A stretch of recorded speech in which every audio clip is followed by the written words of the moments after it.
Proverbios capítulo 11, versículos del 16 al 31. Leo para ustedes la palabra del Señor. La mujer agraciada tendrá honra y los fuertes tendrán riquezas. A su alma hace bien el hombre misericordioso, mas el cruel se atormenta a sí mismo. El impío hace obra falsa, mas el que siembra justicia tendrá galardón firme. Como la justicia conduce a la vida, así el que sigue el mal lo hace para su muerte.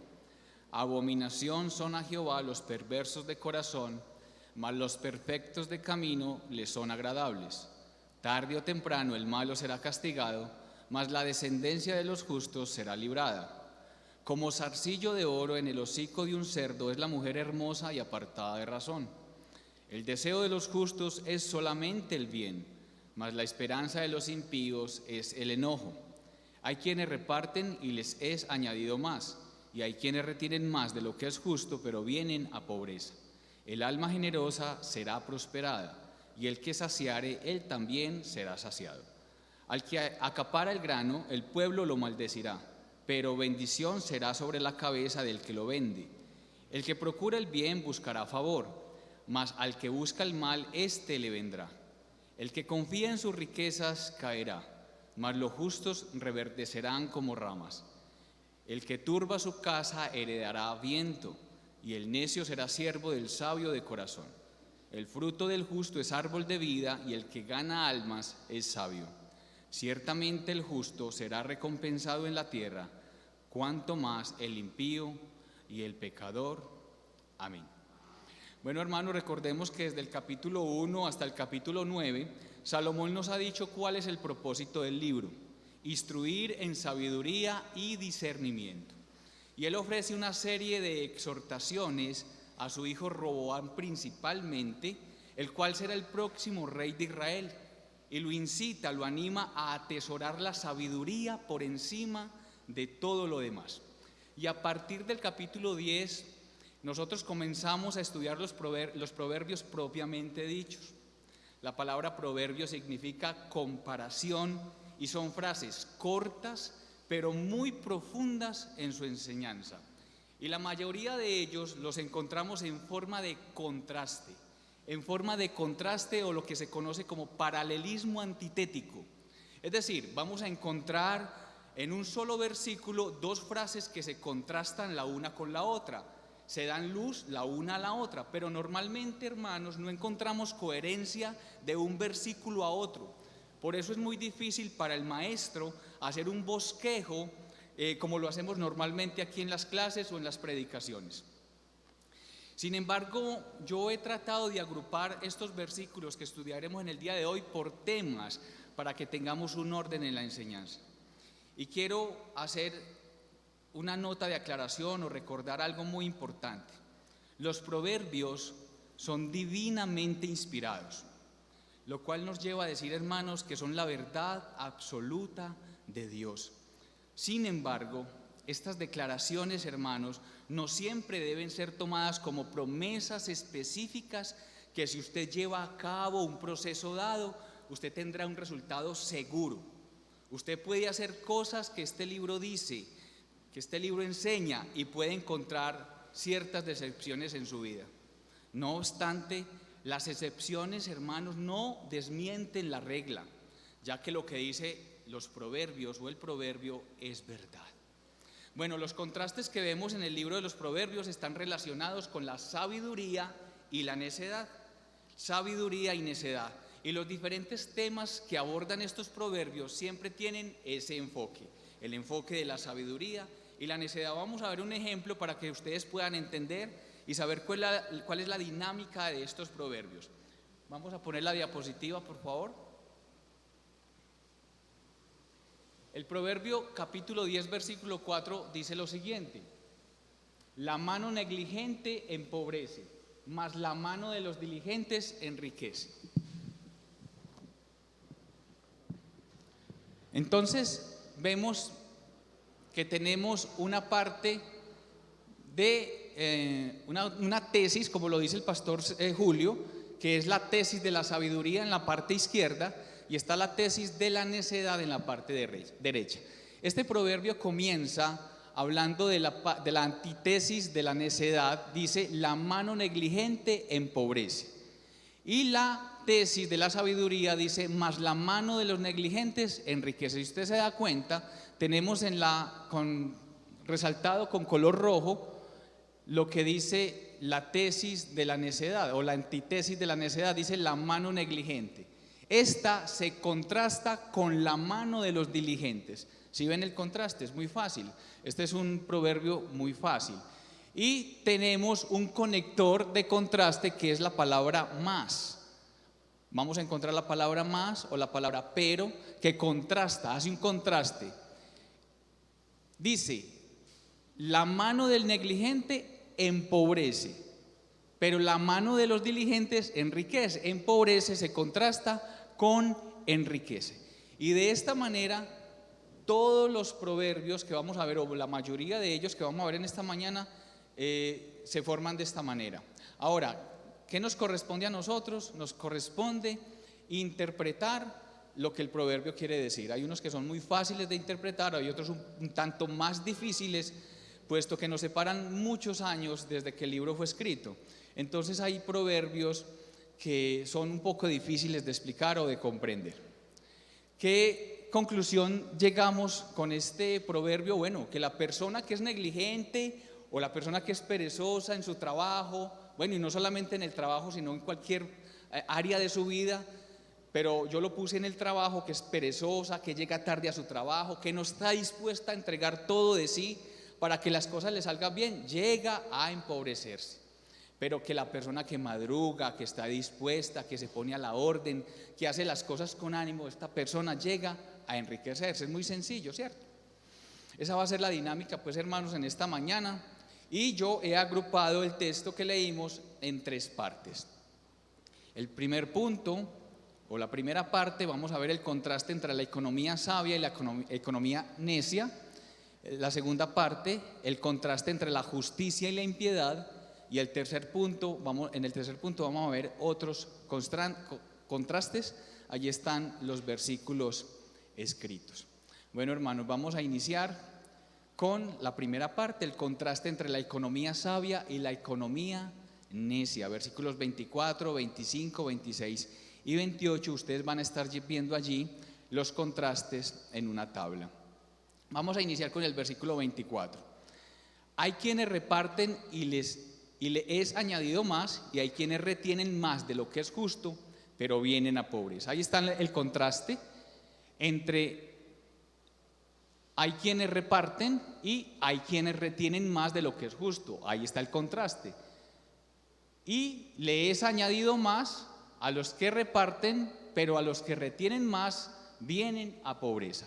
Entonces, ¿qué significa esto? Bueno, aquellos hermanos que Dios les da o que tienen mucho y dan con liberalidad, Dios les da aún más para que sigan repartiendo con liberalidad. Eso ya lo aprendimos en la carta de Pablo a los Corintios, capítulo 2.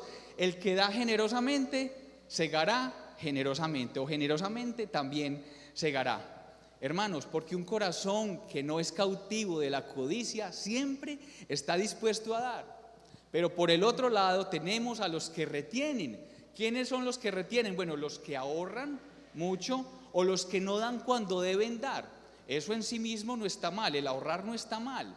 Pero cuando estas personas ahorran o no dan lo que tienen que dar, es porque los gobierna un corazón avaricioso. La avaricia los gobierna.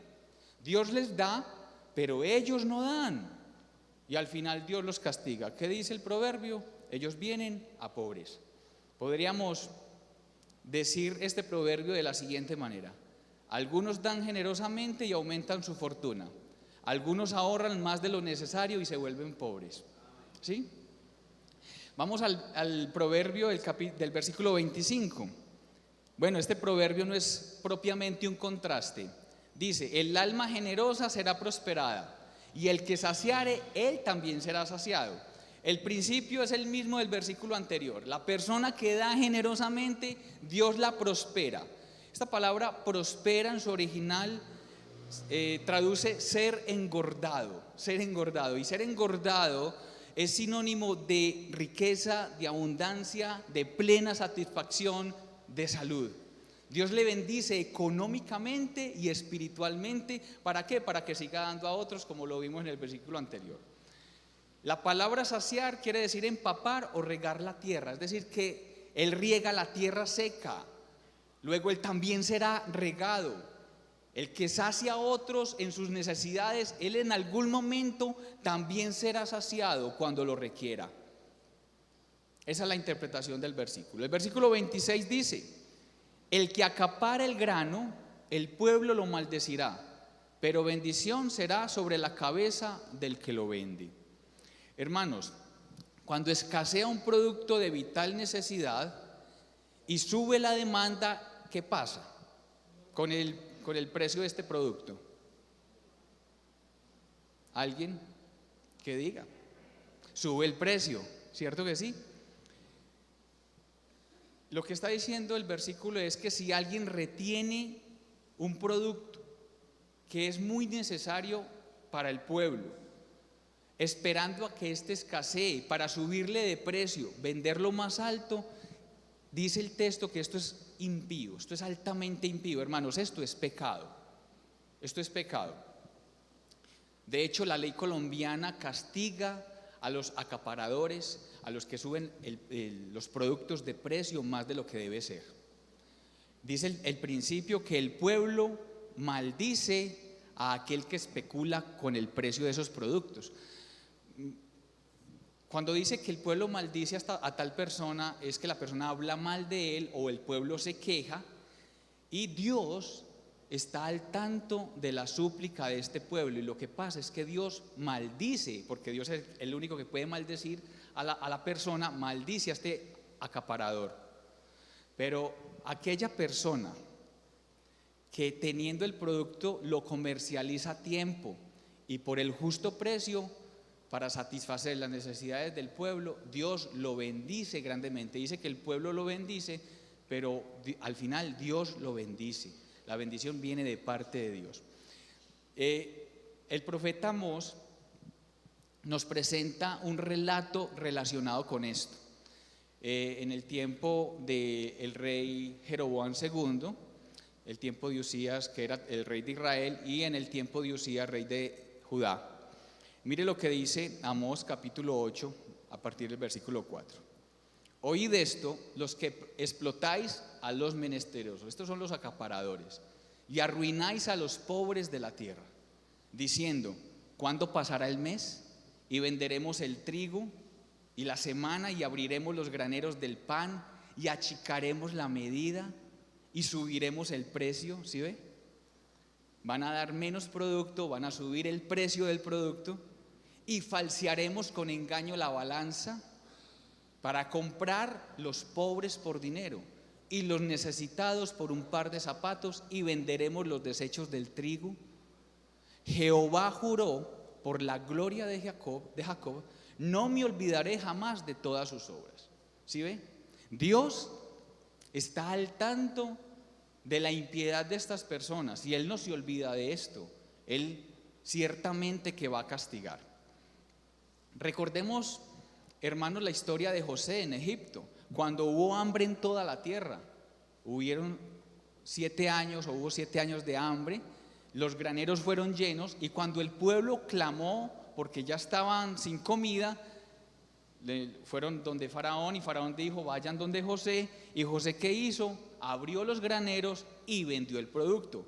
Él pudo haber pensado: bueno, voy a esperar un tiempo más para que haya más hambre y para que el precio suba. No, hermanos, eso es impío, como ya lo dije.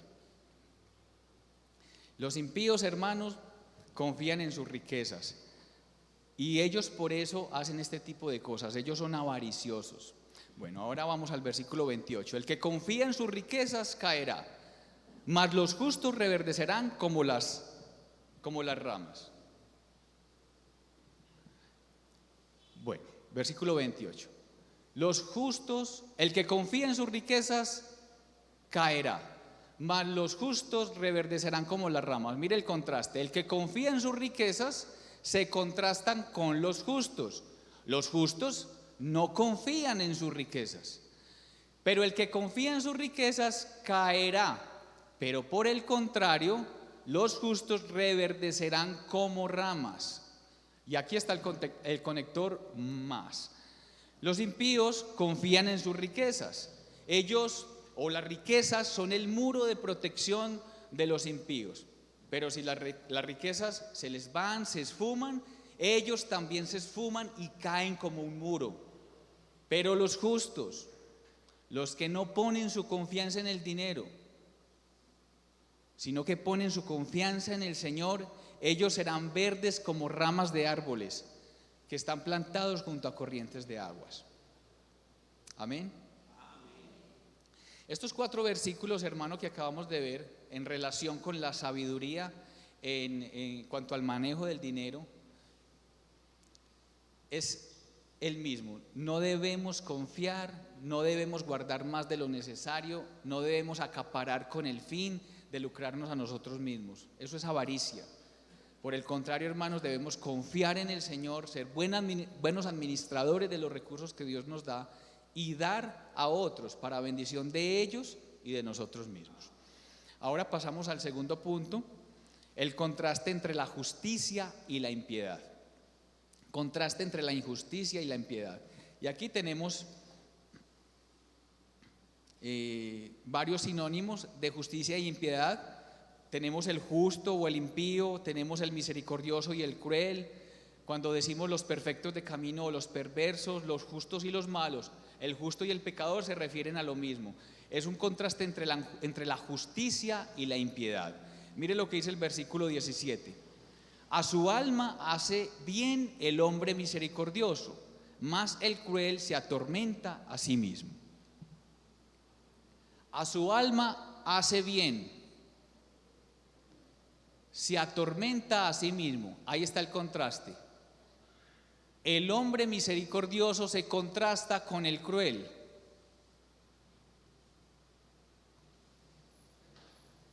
Mas el que siembra justicia, que es el mismo hombre misericordioso, se contrasta con el impío, que es el mismo cruel, y este impío hace obra falsa.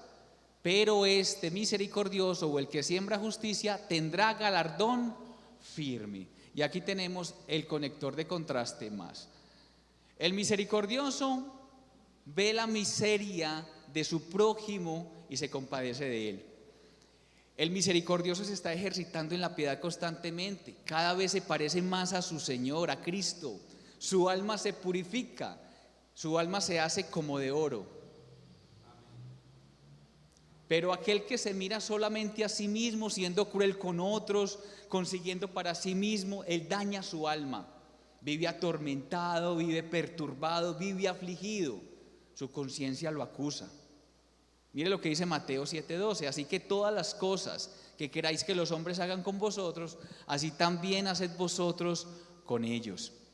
Podemos traducir este proverbio de la siguiente manera: sea amable con los demás y será recompensado.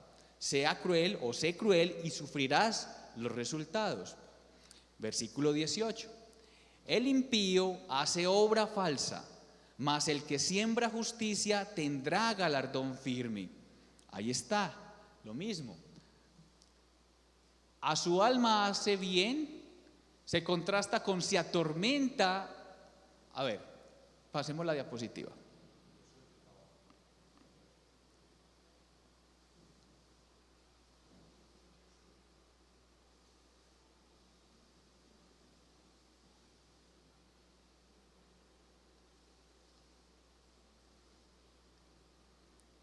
Perdón.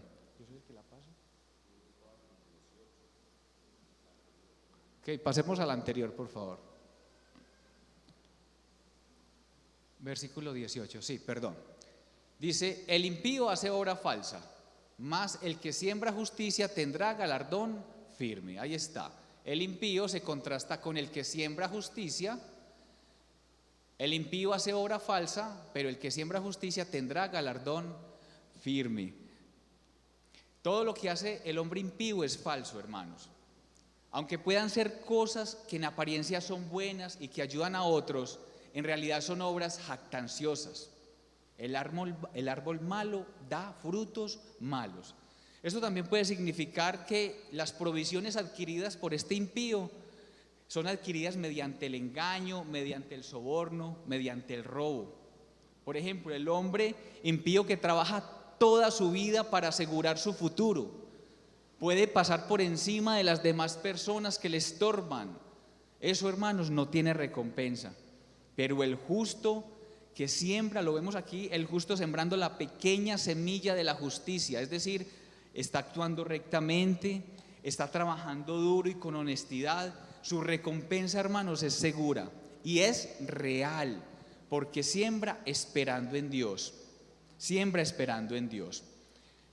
Traduzco este proverbio de la siguiente manera: la paga de los impíos es una ilusión, pero la recompensa de la persona que trabaja por la justicia es real.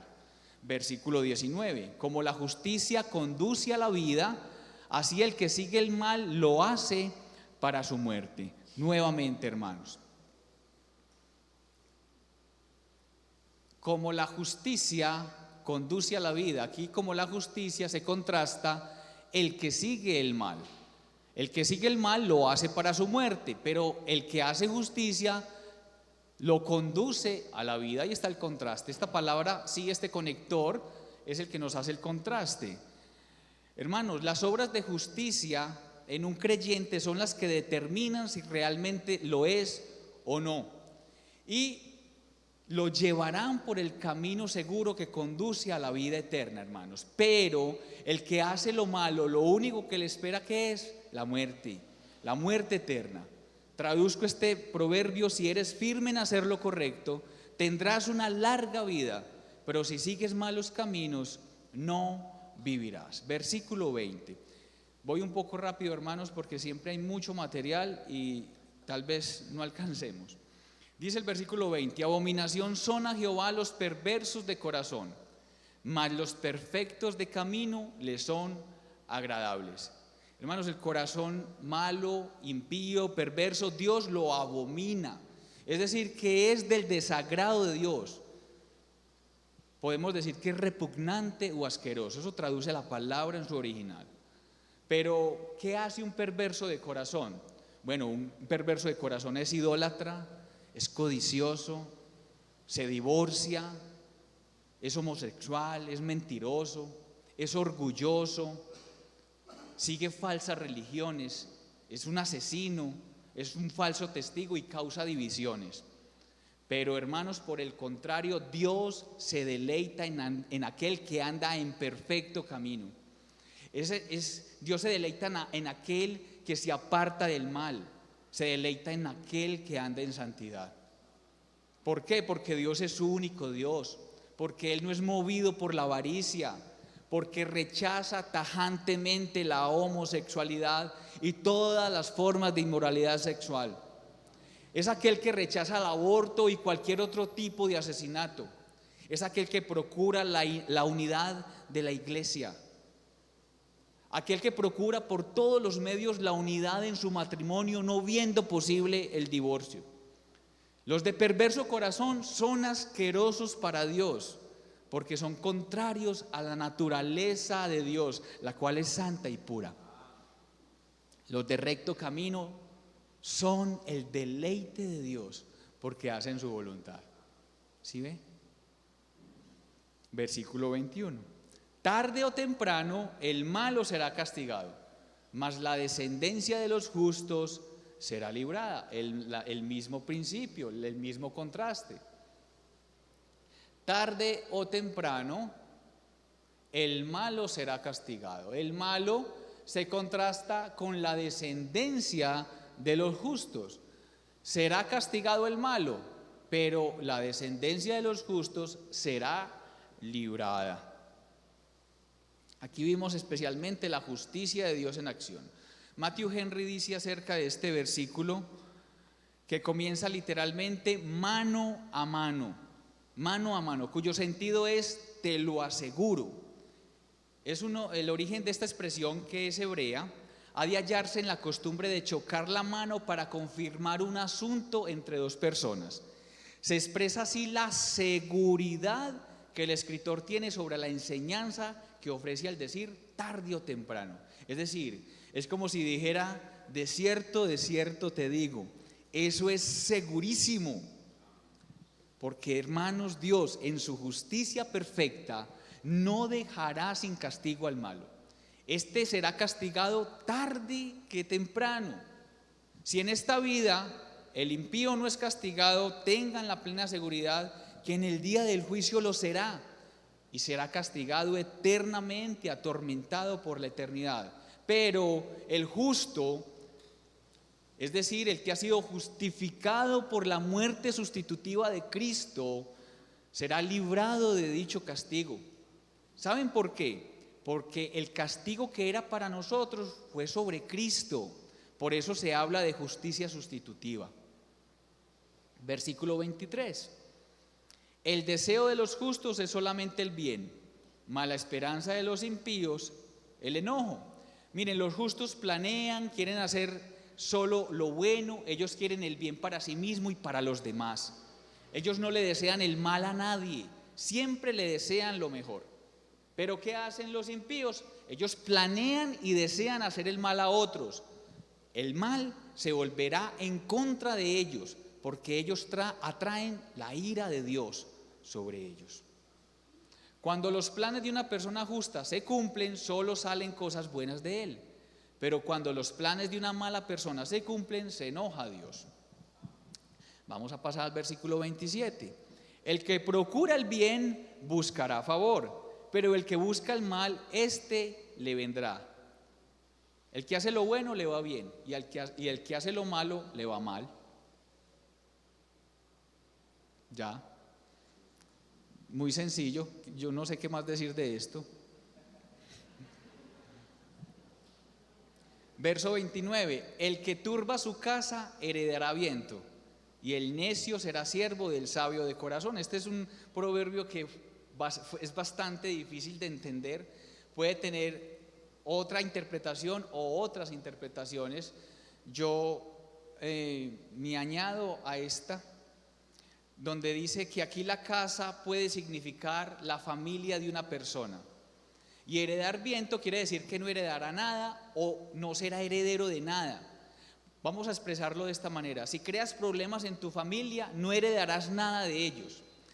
Y cuando dice que el necio será siervo, posiblemente este necio es el mismo que turbó su casa, y al quedarse sin nada tuvo que hacerse siervo de un hombre sabio. Podemos ver el ejemplo de Nabal, el esposo de Abigail. ¿Recuerdan?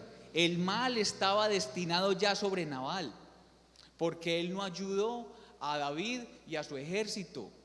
Pero ¿qué hizo Abigail? Lo libró de tal mal. Ese puede ser un ejemplo de un hombre que turba su casa o que turba su familia. El versículo 30 dice: el fruto del justo es árbol de vida, y el que gana almas es sabio. Esto no es precisamente un contraste, nos habla del hombre justo cuyo fruto es árbol de vida. ¿Qué significa esto? Bueno, si nosotros buscamos en Proverbios capítulo 3 versículo 18, dice que la sabiduría es árbol de vida. Luego el fruto del justo es sabiduría. Proverbios 15:14 nos dice que la lengua apacible es árbol de vida.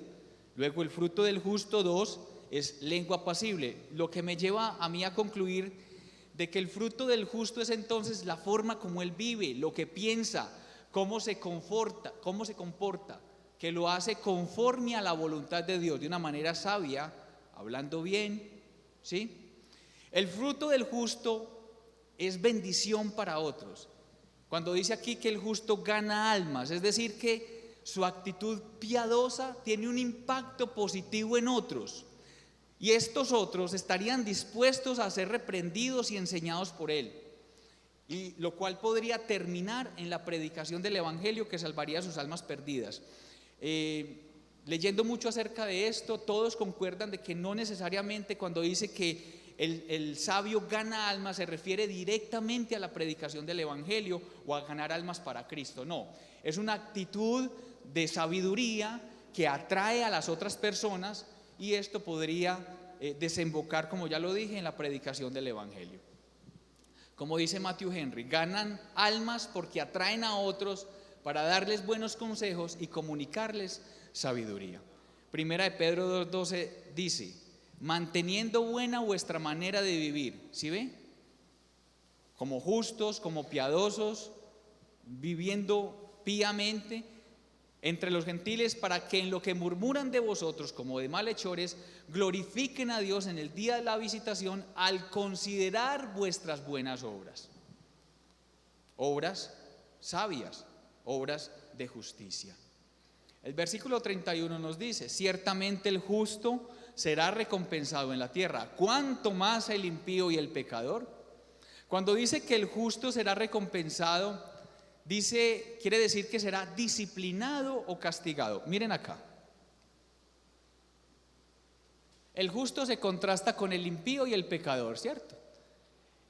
El justo será recompensado en la tierra, se contrasta con cuánto más. El impío será recompensado, pero ¿cómo, hermanos? Bueno, con castigo. Ellos no tendrán una recompensa buena. Luego, yo no puedo decir que el justo aquí será recompensado con algo, digamos, por decirlo de alguna manera, con algo bueno. Aunque la disciplina del Señor es algo bueno, es algo justo. Entonces, ¿de qué manera los justos son recompensados? Bueno, con disciplina y castigo por Dios, para que este hombre no sea castigado con el mundo, o este justo no sea castigado con el mundo, como dice Primera de Corintios. ¿Cuál es el propósito cuando Dios castiga al justo? Bueno, para que sea más justo, para que sea más santo, para que sea más parecido a su Señor en esta tierra. Vea, si el justo es castigado por el Señor, ¿cuánto más lo será el impío? El impío recibirá recompensas, pero conforme a su maldad. Conforme a su maldad será recompensado. Muertes tempranas, vicios, quiebras económicas, familias destruidas. Pero si no es castigado aquí, como ya lo dije anteriormente, será castigado en la eternidad, en el juicio final. El texto es claro, hermano, dice: cuánto más él será castigado por Dios eternamente. Y por último, vamos a ver, hermanos, la parte 3, otros contrastes. Son 2 versículos más. El versículo 16 dice: la mujer agraciada tendrá honra y los fuertes tendrán riquezas. Cuando dice aquí la mujer agraciada, es la mujer que alcanza la gracia de Dios, es la mujer que ha alcanzado la misericordia de Dios, y Dios la honra por su misma gracia, es decir, la tiene en alta estima. Será una mujer honorable, como lo dice Proverbios 31:30, la mujer que teme a Jehová, esta será alabada. Pero los fuertes, la mujer agraciada se contrasta con los fuertes. Cuando dice los fuertes, podemos traducirlo como los hombres tiranos o violentos o enaltecidos. Estos tendrán riqueza, solo riqueza. Alguien lo expresa de esta manera: este proverbio muestra dónde está la verdadera fuerza del sexo débil, así como la debilidad del sexo fuerte. Que los métodos suaves, como los empleados por la mujer agraciada, pueden lograr más que la violencia o la agresión audaz, porque es más importante obtener honor o gloria que obtener riquezas. En este caso, entonces, podríamos traducir este proverbio así: es mejor ser amable y obtener honor que ser violento y hacerse rico. Y por último, el versículo 22, que dice: como zarcillo de oro en el hocico de un cerdo es la mujer hermosa y apartada de razón. La parte externa es la mujer, es la hermosura de la mujer, ¿sí? Y el zarcillo de oro, que es un arete que se ponían en la nariz, ambos, la mujer hermosa y el arete, brillan y causan asombro a todos los que los ven. La parte interna es la falta de razón o la falta de buen juicio o discreción de esta mujer, y se compara con un cerdo cuya naturaleza es inmunda. Una mujer con falta de razón o falta de juicio o discreción se compara con un cerdo cuya naturaleza es inmunda. Hermanos, la belleza externa es fealdad cuando la naturaleza no ha sido transformada por el poder del Espíritu Santo de Dios. Los zarcillos de oro, hermanos, en la nariz eran utilizados por las mujeres en el Medio Oriente con el fin de realzar su atractivo. Pero como vemos, hermanos, esta comparación es bastante fuerte porque ¿qué pasa con un cerdo que se le pone un anillo en la nariz? Bueno, se le ponían una especie de argolla en la nariz para que ellos no destruyeran los cultivos y no hicieran daños. Pero si se le pone una argolla de este valor a un cerdo, a él no le va a importar. De igual forma se va a meter en la basura y lo va a destruir. No va a hacer nada útil con ello. Lo mismo es una mujer muy hermosa en apariencia externa, pero con falta de razón. Ella se sigue revolcando en el pantano y lo que hace es hacer inútil su belleza externa. ¿Qué debe considerar entonces una mujer de Dios, una mujer sabia? Bueno, debe considerar su buena conducta, que su conducta sea casta y respetuosa. Vuestro atavío, mujer, no sea el externo de peinados ostentosos, de adornos de oro, de vestidos lujosos, sino el interno del corazón, en el incorruptible ornato de un espíritu afable y apacible, que es de grande estima delante del Señor. La belleza se desperdicia en una mujer tonta, como se desperdicia un anillo de oro en el hocico de un cerdo. Amén. Hermanos, bueno, aplicaciones, creo que todo el texto es aplicativo. No tengo que dar aplicaciones. Me bastaría con mostrar que Cristo, hablando de los puntos que vimos en cuanto a las riquezas sabias, las riquezas necias, nuestro Señor Jesucristo, recordemos que Él, dueño del universo entero, Él se despojó a sí mismo de todo esto y Él se hizo pobre por amor a sus elegidos. A Él no le importó sus riquezas, Él lo entregó absolutamente todo. Vemos cómo Cristo supo manejar esta situación, pero también en cuanto a la justicia, nuestro Señor Jesucristo fue el más justo de todos, el más misericordioso de todos. Él siempre anduvo en justicia, ayudando a otros, dando lo mejor de Él. Él sanaba a los enfermos, Él anunció el Evangelio. Él es el realmente justo. Vemos en el texto de una manera muy clara la justicia de Dios. Dios es justo y Dios castigará con justicia a los impíos, a los necios, a los que no hacen la voluntad del Señor, a los que no se arrepienten de sus pecados. Dios los castigará de una manera justa y recompensará a aquellos que hacen su voluntad también de una manera justa. Y me queda por decir solamente a los amigos que están acá: amigo, tú eres un hombre injusto, un hombre necio. Debes arrepentirte de tus pecados. Debes mirar al justo, a Cristo, colgado en una cruz, derramando su sangre por ti. Pon tu mirada en el Señor, en Cristo, y Él hará de ti una persona sabia. Pasarás de ser un necio a ser un sabio. Y si eres una mujer hermosa en apariencia, que no ha venido a los pies de Cristo, pasarás de ser una mujer con naturaleza tan mala como la de un cerdo y te pasará a ser una mujer realmente limpia para Él, una mujer que abandona el pecado y vivirá para Él, y serás una mujer, como lo dice Pedro, una mujer casta, una mujer santa, una mujer que ama a su Señor. Amén. Vamos a terminar en oración, hermanos. Inclinemos el rostro. Padre Santo, gracias te damos, Señor bendito, por tu palabra, la enseñanza en esta mañana. Gracias, Señor, por estos proverbios, los cuales son enseñanzas muy cortas, con un alto contenido de sabiduría en lo profundo. Todas estas enseñanzas tu pueblo las necesita. Cada verso de tu palabra, Señor, todo el consejo de Dios es necesario para nuestras vidas, porque aprendemos de Él, Señor, y esto nos hace cada vez más sabios, más santos, más parecidos a nuestro Señor. Gracias pues te damos, Padre Celestial, en el nombre de Cristo Jesús. Amén.